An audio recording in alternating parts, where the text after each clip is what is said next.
Hi, I'm Mike. I'm here with Living Acts 29 Ministries to continue our Year in the Word reading with Mark chapter 11. I will be reading from the New King James Version. So let's begin. Now when they drew near Jerusalem to Bethphage and Bethany at the Mount of Olives, he sent two of his disciples and said to them, "Go into the village opposite you, and as soon as you have entered it, you will find a colt tied on which no one has sat. Loosen it and bring it. And if anyone says to you, 'Why are you doing this?'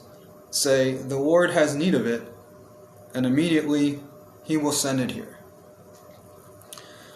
So they went their way, and they found the colt tied by the door outside on the street, and they loosened it. But some of those who stood there said to them, "What are you doing loosening the colt?" And they spoke to them just as Jesus had commanded. So they let him go. Then they brought the colt to Jesus and threw their clothes on it, and he sat on it. And many spread their clothes on the road, and others cut down leafy branches from the trees and spread them on the road. Then those who went before, those who followed, cried out, saying, "Hosanna! Blessed is he who comes in the name of the Lord. Blessed is the kingdom of our father David that comes in the name of the Lord. Hosanna in the highest." And Jesus went into Jerusalem and into the temple. So when he had looked around at all things, as the hour was already late, he went out to Bethany with the 12. Now the next day, when they had come out from Bethany, he was hungry. And seeing from afar a fig tree having leaves, he went to see if perhaps he could find something on it. When he came to it, he found nothing but leaves, for it was not the season for figs. In response, Jesus said to it, "Let no one eat fruit from you ever again." And his disciples heard it. So they came to Jerusalem, and then Jesus went into the temple and began to drive out those who bought and sold in the temple, and overturned the tables of the money changers and the seats of those who sold doves. And he would not allow anyone to carry wares through the temple. Then he taught, saying to them, "It is not written, 'My house shall be called a house of prayer for all nations,' but you have made it a den of thieves."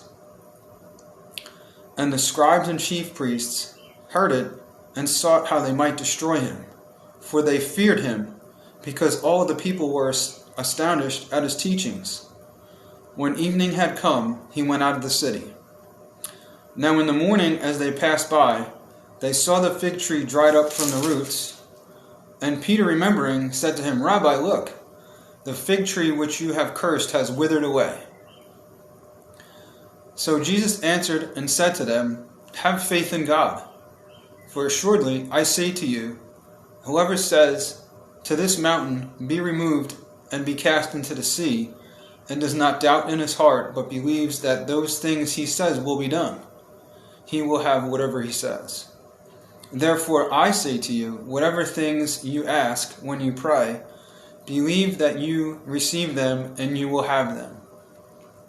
And whenever you stand in praying, if you have anything against anyone, forgive him, that your Father in heaven may also forgive you your trespasses. But if you do not forgive, neither will your Father in heaven forgive your trespasses."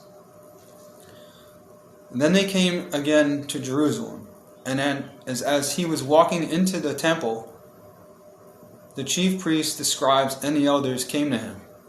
And they said to him, "By what authority are you doing these things? And who gave you this authority to do these things?"